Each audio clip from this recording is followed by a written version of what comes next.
Once upon a time, there lived a young couple named Carlo and Amaka. They had been married for 10 years and had only one daughter named Amarachi, who was 7 years old. Amaka and Carlo were very wealthy and lived in a big city called Lagos. They were not always wealthy, as they were once very poor, but they had both worked their way hard to achieve all that they now had. Carlo had several businesses in Lagos. He had lands and buildings scattered around Lagos, Enugu, and Port Harcourt. It was a tradition in their home to travel back to their village named Ohafia every 2 years for Christmas, as this was the only opportunity that their daughter had to see her uncles, aunties, and cousins. Carlo had two older brothers named Ugo and Eze, who were married with children. Carlo and Amaka always looked forward to reconnecting with them every 2 years in the village during Christmas. Ugo and Eze were both very irresponsible. Carlo had tried several times to set up businesses for them, but they always failed woefully. Regardless, Carlo loved his brothers very much. Despite how much his brothers had squandered his money in several failed business ventures, Carlo still catered for them. He placed them on monthly salaries and still paid their children's school fees and hospital bills. Carlo was generous and he took care of his whole family. He was a very family-oriented man. Carlo spent quality time with his wife Amaka and their daughter Amarachi. He had great plans for them. He wanted Amarachi to travel abroad to study and become a medical doctor. He had a very happy home. One day, as Carlo was seated in his home in the city with his wife, he turned to her saying, "Amaka, I would love to build a more befitting house for my family in the village. All my brothers and I are married with children. We need a larger space to accommodate everyone, so that when we all go back to the village for Christmas, everyone will be comfortable." Amaka replied saying, "I think it's a good idea. Well done, my husband. You always look after your family, and that's why I love you so much." Later that day, Carlo reached out to his brothers over the phone, informing them about his intentions. Ugo and Eze were all happy. They were in full support. So Carlo began sending money home to his brothers for the building, as they had agreed. Carlo lived in Lagos and only traveled to the village once in 2 years, so there was no way he could supervise the building project in the village by himself. A year and 8 months later, Carlo decided to visit his village unannounced so that he could see the house he was erecting for his family and ensure that the workers hastened things up, as his family was coming back home for Christmas that year. So he needed to make sure that everything was in place. On getting to the village, Carlo was however shocked to his bone marrow that there was no house or even a pile of blocks. His brothers Ugo and Eze were also surprised to see him. "Carlo, what are you doing here?" Ugo asked. "Do I need permission to come to my father's house?" Carlo responded angrily. "No, you don't," Eze replied. "But you should have at least told your elder brothers we were coming home. At least our wives would have cleaned out your room and prepared a nice meal for you." Carlo, at this point, was already very furious. "Food is the least of my problems right now, brother," he said. "Where is the house I have been sending you and Ugo money to build for me? It is supposed to be standing right there," Carlo said angrily. Eze, stammering, said, Carlo, calm down. Come inside, let's talk." "Come where?" Carlo asked angrily. "As at yesterday when we spoke, brother, You told me that the workers have already started painting the house, yet there is not a single block where the house should be standing. What nonsense is this? How can you do this to me after all I have done for you and your family? This is so unfair. This is pure wickedness. Where is all the money that I have been sending? What have you been using it for? Ugo and Eze could not reply Carlo. Carlo walked out on them angrily. Ugo called out, Carlo, it's not what you think. We can explain. Carlo Bikono. But Carlo was so angry that he didn't even turn to answer them. As soon as Carlo had left them, Ugo turned to his brother and said, we are in trouble. What are we going to do? Eze looked at him and said, why are you afraid? Is it a crime for us to eat our brother's money? Besides, is it even his money? Did Carlo not use our destinies to become rich?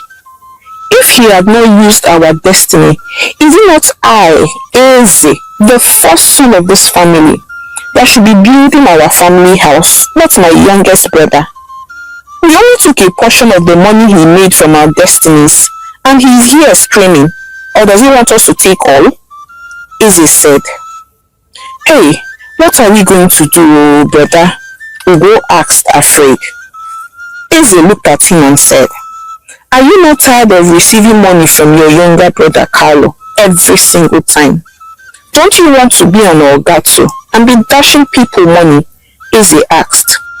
Yes, Eze, I am tired though, Ugo replied. Then come, let us take back our destinies that Carlo has stolen and has been using for years, Eze replied.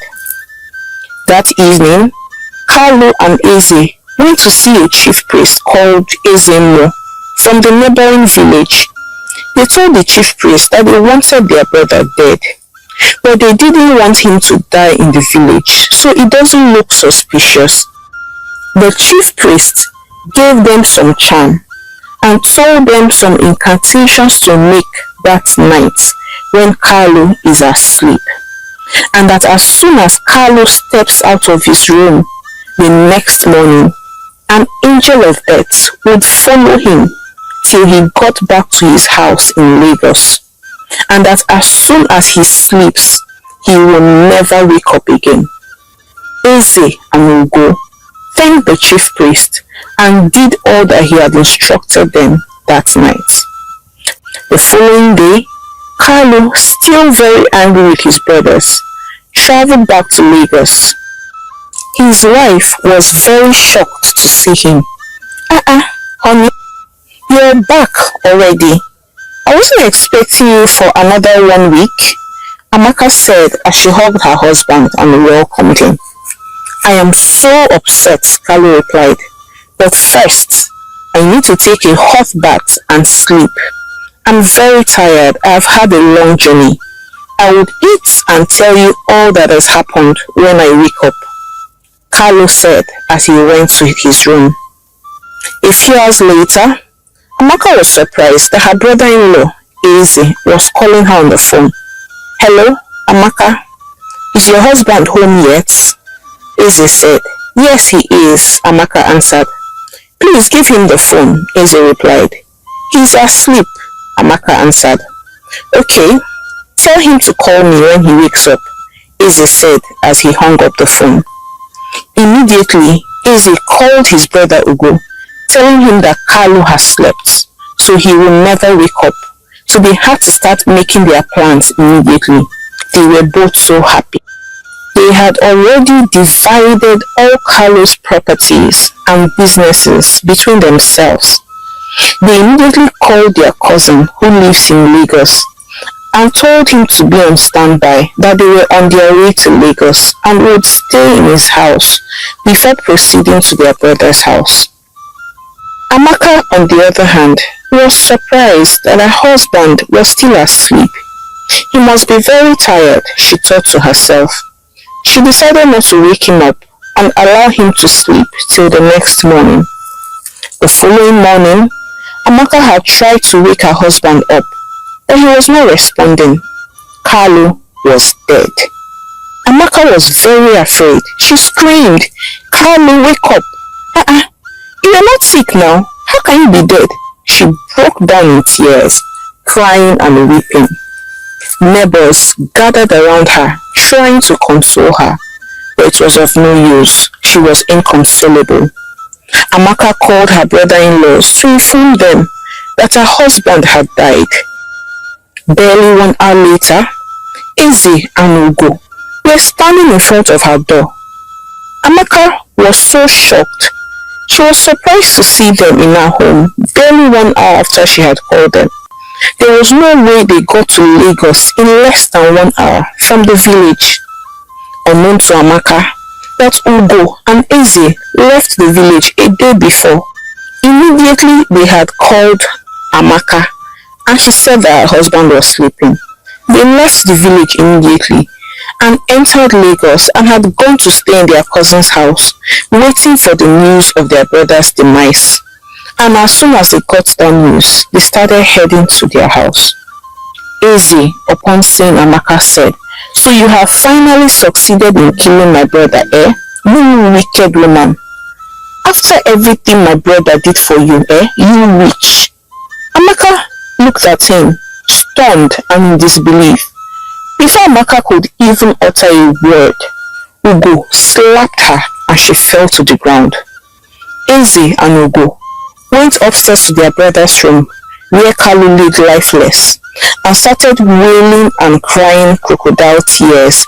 "Carlo, Ewo, my wonderful brother, Agro, Chai, Awa.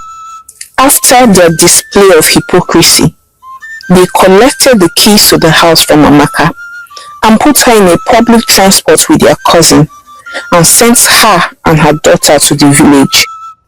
While they prepared their brother's body and made other burial arrangements before heading to the village, everything seemed to be happening so fast. Amaka could not process all that was happening. She just lost her husband, yet her brother-in-laws were already accusing her of killing Carlo. It felt like a Nigerian movie to her. She had watched this in several movies, but she never for once thought that this could happen to her. When she got to the village, the same people her and her husband had taken care of for the past 10 years were the same people maltreating her. They washed her husband's corpse and made her drink the water to prove that she had no hands in the death of her husband. They shaved her head bald and made her sit outside under the sun every day for 21 days. Her daughter was not left out. Her uncles and aunties suddenly hated her and treated her with disdain. Amaka and Amarachi were very sad. They couldn't believe what just happened to them. At the end of the burial rites, Eze and Ugo called Amaka for a meeting and told her that since she did not have a son for their brother, that she was not a part of their family and had to leave. Amaka was still in a state of shock when Eze and Ugo went ahead and threw her out and her daughter out of the village house. Amaka and Amarachi returned to their home in Lagos, only to find out that it had been locked. Amaka tried severally to go to her husband's different offices to go collect money from the staff, but they all apologized to her, telling her that they couldn't give her any money, as her brother-in-laws Eze and Ugo had given them strict instructions that they were not to release any monies to her, else they would lose their jobs. Few weeks later, Eze moved into one of Carlo's houses in Lagos with his wife and 3 sons. Ugo also moved into another of Carlo's houses in Lagos with his 3 sons. They were driving his cars, they took control of his business, they shared everything equally among themselves and were having a good life. Their children were going to the best schools, their wives were looking more pretty, they were all having a good time. Amaka, on the other hand, was frustrated. She had aged overnight. She and her daughter Amarachi were hungry and living at the mercy of their friends. Each time she came to their house, where Eze now lives, to beg her brother-in-law, they pursued her like a beggar. This continued for almost 2 years. Amaka began looking like a shadow of herself. She suddenly started looking like an old woman. The only thing that gave her strength was her daughter Amarachi.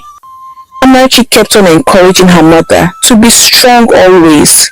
She said, "Mama, everything will be alright one day. The wicked will not go unpunished."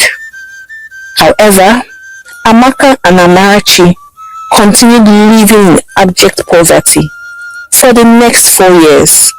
Amarachi did not even go to school anymore. One day, Amaka got fed up. This was 4 years later after her husband's death, and things had not gotten better. She was tired of waiting on God for vengeance to avenge her against her brother-in-laws. "I have waited on God for 4 years and he seems to be slow. I will take vengeance by myself," Amaka said. The next few months, Amaka kept on going from one juju house to the other, asking for help. She wanted her brother-in-laws dead. She wanted them to feel every pain she had felt in the past 4 years. She wanted them to pay for everything they did to her. And most importantly, she wanted her life back. The life that her brother-in-law stole from her and her daughter. At last, a friend directed her to go to Okija Shrine. Amaka traveled all the way from Lagos to Anambra, and she met a chief priest and poured out her heart, crying that she wanted vengeance. She wanted her brother-in-laws dead, their wives and their children. The priest warned her that what she had requested would require a heavy price. Amaka did not care what it might cost. All she wanted was vengeance. After a few sacrifices were offered, the priest told her to go away, that it had been done. "Ah, Izinwo, but you have not told me what the price is," Amaka said. The chief priest laughed and said, "You just said you are willing to pay any price. Go your way, the gods have granted your request. But in 2 years' time, the gods will collect what you owe them." Amaka did not understand what the chief priest meant, but she didn't pay much attention. She was just glad that the gods had granted her request for vengeance. Few months later, Eze and Ugo were on their way to the village to celebrate Christmas with their wives and all their children. They even chartered a luxurious bus, 21-seater, so that they would all travel together. As soon as they got to the River Niger Bridge in Onitsha, a trailer collided with their bus and they all died on the spot. Eze and his wife and his 3 sons, as well as Ugo and his wife and their 3 sons. It was a great tragedy. Such a tragic death had never happened to the people of Ohafia before. 10 people died on the spot on the same day. 2 whole families were wiped out. Everyone was shocked and weeping, except Amaka. She knew exactly what happened. She had been vindicated at last, and she was so happy. After a few weeks, Amaka took over everything. Her husband's houses, businesses, and her and her daughter were once again happy. They were back to their former self, living in the luxury she built with her husband from scratch. Amaka and Amarachi were once again happy. Amaka was glad and proud of herself for taking matters into her hands. After all, heavens help those who help themselves. This happiness was, however, short-lived. When 2 years later, Amaka was surprised to see her daughter Amarachi, who was now 13 years old, behaving like a mad woman. Amaka quickly rushed her to the hospital, but they couldn't help her. She took her to several prayer houses, all to no avail. Amaka decided to take her to Okija shrine, and immediately they stepped into the shrine, Amarachi became seen again. Amaka was surprised. The chief priest told her that she owed the gods a debt for the favor they granted her 2 years ago, and it was time to pay back. The gods wanted her daughter to serve them as a priest. The chief priest went further to explain that Amarachi now belonged to the gods, and that is why she will always be mad if she was outside the shrine. Amaka could not believe her ears. The chief priest went further to tell her that she could not go back with Amarachi. Amaka wept like a baby. She wondered if it was really worth it. She wished she had left vengeance up to God. Now she had lost her daughter, the only thing that made sense to her. Amaka went back home to Lagos, leaving her daughter Amarachi behind at the shrine. But her life never remained the same again. She wished she could turn back the hands of time. There are several lessons to be learned from this story, but I'll share only two with you. First, this is for you, the men. You need to learn how to protect your wife in the case of eventualities. Nobody prays to die prematurely, but it's always advisable to write a will to protect your wife and children. But it is even much more better to buy properties in your joint names with your wife, especially if you live in Africa, so that your wife and children do not suffer if you die an untimely death. The second lesson is that gone are the days when women do not have businesses and sources of livelihood. Even though your husband is wealthy, as a woman it is still advisable to be financially independent. Do not eat the bread of idleness. Being married is not a job. Find something and do it well. Thank you for watching this story to the end. Please share with me in the comment section what other lessons you learned, and please let me know what country you're watching from, and please help me grow my small channel by subscribing, liking and sharing with your loved ones. Now, until I come your way again with more interesting stories, bye.